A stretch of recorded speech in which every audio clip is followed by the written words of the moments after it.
Previously on Spark, the Bighorn Fire Story. Lightning touched down just below the top of Push Peak near Push Ridge in Oro Valley, Arizona. The sparks would cause something that would not only consume the trees and brush that surrounded the area, but also the attention of the local population. As we approached, the smell of smoke lingered in the air, a smell that wasn't present the day before. The fire, now called Bighorn Fire, had burned 200 acres and had been confirmed to have grown immensely. 2,556 acres of land. At that time, the fire didn't pose a threat to any resident.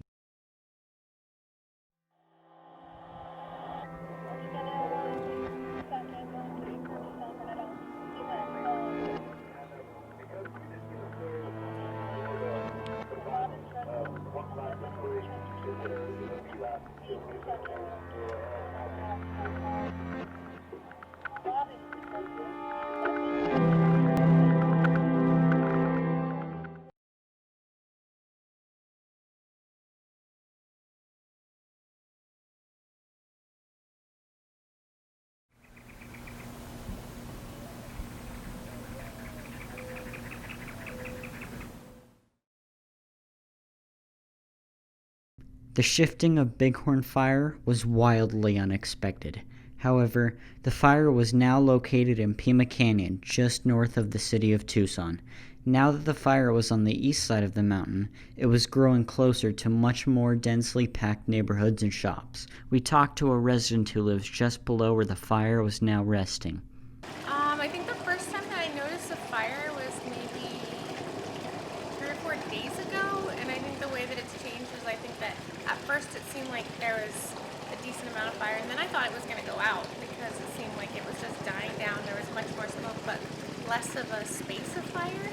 And then as we were driving home last night, you could just, driving in, you could just see the entire mountain on here. So I think through the website you can sign up based on your address to get alerts. And so there's 3 steps of the alerts. I think the first one is stop. The second one is like get ready, and then the third one is to leave. And as of yesterday, we were at just stop, and now we're at get ready.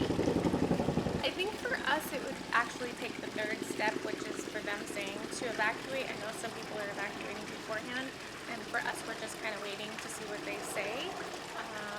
If I were to say concerns about the fire, I feel really bad for all the wildlife, and I can't imagine how hard it is for all the firefighters. It's really hot right now, and to be in all that gear and to be up in the fire, I can't imagine how they do this, and they've been doing it all day. We did see the hot shots. They were actually right along the edge of the kind of the line of the backyard, just kind of clearing things out. So thankful for the people that are working so hard to kind of contain this fire and keep everybody safe. They've just been working day and night, so I think it's pretty incredible. We have to be pretty brave to do that. Less than 2 hours after we finished our interview, her and her family were evacuated. That night, we visited an area just below the fire. People had pullen off the streets to take pictures and see for themselves what was really happening. However, the fire was still unpredictable. By Friday, June 12th, Bighorn Fire had once again moved back toward the west side on Catalina State Park.